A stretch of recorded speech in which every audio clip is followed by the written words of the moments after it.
ಎಷ್ಟು ಒಂದೆರಡು ಸತಿ ನನಗೂ ದರ್ಶನ್ ಸರ್ ನನ್ನ ಮೇಲೆ ಕೋಪ ಮಾಡ್ಕೊಂಡಿದ್ದಾರೆ ಸರ್. ನಾನು ಆವತ್ತಿಂದ ಜರ್ನಿ ಮಾಡ್ಕೊಂಬರ್ದೋ ಟೈಮಿಂದನೂ ನಾನು ಜೊತೆಲಿಂದ ಟ್ರಾವೆಲ್ ಮಾಡಿದ್ದೀನಿ, ಮೆಜೆಸ್ಟಿಕ್ ಟೈಮಿಂದನೂ ಟ್ರಾವೆಲ್ ಮಾಡ್ಕೊಂಬಂದಿದ್ದೀನಿ. ನನ್ನ ಮೇಲೂ ಅವ್ರು ಕೋಪ ಮಾಡ್ಕೊತಾರೆ.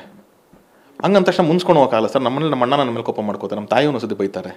ಹಾಗೆ ನೀವು ಒಂದು ಬಾಂಧವ್ಯಕ್ಕೆ ರೆಸ್ಪೆಕ್ಟ್ ಕೊಟ್ಟಾಗ ಅದನ್ನೆಲ್ಲ ಆಯಿತು, ಓಕೆ, ಏನು ತಪ್ಪು ಏನು ಸರ್ ಆಮೇಲೆ ನೋಡೋಣ, ಆ ಸಿಚುವೇಶನ್ನ ಫಸ್ಟ್ ಹ್ಯಾಂಡಲ್ ಮಾಡ್ಕೋಬೇಕು ನಾವು. ಸೊ ಹಂಗಿರುತ್ತೆ. ಎಲ್ಲೋ ಒಂದು ಕಡೆ ಅದೇ ಉಮಾಪತಿ ಸರ್ ಅವರು ಇಂಟೆನ್ಷನ್ ಏನಿದೆಯೋ ಗೊತ್ತಿಲ್ಲ, ಬಟ್ ಹೇಳಬೇಕಾದ್ರೆ ಆ ಕತೆ ಮಾಡಿಸಿದ್ದೆ ನಾನು, ಆ ಟೈಟ್ಲ್ ಇಟ್ಟಿದ್ದೆ ನಾನು ಅಂತಂದಾಗ ಇದನ್ನು ಇವತ್ತು ಎಲ್ಲ ಕಡೆನೂ ಎಲ್ಲ ಕಾಣಿಸುತ್ತಲ್ವ ಸರ್. ನಿಮ್ಮ ಡಿಜಿಟಲ್ ಮೀಡಿಯಾದಲ್ಲಿ, ಸೋಷಿಯಲ್ ಮೀಡಿಯಾದಲ್ಲಿ ಏನು ಹಾಕಿದ್ರು ಎಲ್ಲ ಒಂದು ಕಡೆ ಬಂದಿರ್ತಾರೆ, ನೋಡಿರ್ತಾರೆ, ಅವರು ಚಿಕ್ಕ ಅಪ್ಸೆಟ್ ಆಗಿರ್ತಾರೆ.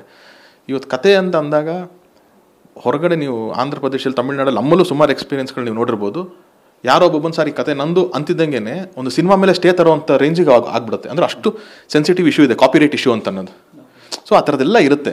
ಉದ್ದೇಶ ಇದೆಯೋ ಇಲ್ವೋ, ಹೆಂಗೆ ರೀಚ್ ಆಗಿರುತ್ತೆ ಒಬ್ರಿಗೊಬ್ರಿಗೆ ಅನ್ನೋದು. ಇವಾಗ ಹೆಂಗೆ ಉಮಾಪತಿ ಸರ್, ದರ್ಶನ್ ಸರ್ ಅವ್ರ ಪದಬಳಕೆ ಸರಿ ಇಲ್ಲ ಅಂತ ನಿನ್ನೆಲ್ಲ ಮಾತಾಡ್ಬೇಕಾದ್ರೆ ಪದಬಳಕೆ ಬಗ್ಗೆ ಹೇಳಿದ್ರು, ಹಾಗೆ ಅವ್ರಿಗೂ ಯಾವುದೋ ಒಂದು ಕನೆಕ್ಟ್ ಆಗಿರುತ್ತಲ್ವ ಸರ್.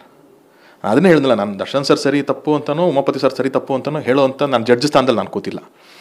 ನಾನು ಏನು ನಡೆದಿದೆ, ಸತ್ಯಾಂಶ ಏನು, ಯಾಕಂದರೆ ಇಲ್ಲೊಂದು ಅರ್ಧ ಥರ ಇಲ್ಲದೇನೆ ನನಗೆ ಗೊತ್ತಿರೋಷ್ಟು ವರ್ಷ ನಾನು ಕ್ಲೀನಾಗಿ ಹೇಳಬೇಕಾಗಿತ್ತು. ನಿಮ್ಮ ಮುಂದೆ ನಾನು ಹೇಳಿದ್ದೀನಿ.